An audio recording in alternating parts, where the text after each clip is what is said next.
Before you start, let's make sure you've correctly set up the size of the recording area, as well as check your audio settings. You can adjust the size of the recording area by clicking here and picking a size. Or you can drag and customize your own recording area. To adjust the audio, you can click here and choose from your audio sources, or click None to choose no audio. When that's set up, you can start recording. When you click the pen icon, the recorder will still be paused.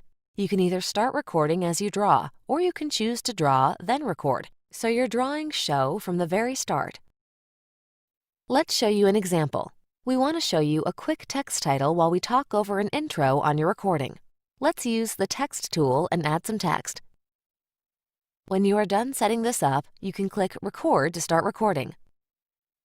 One note: if your recording area is full screen or large enough that it hides the control bar, you can use the hotkeys to start recording, which is Alt-P on Windows and Option-P on Mac. When you are done, press the Escape key to close the Draw and Zoom tool and continue with the recording.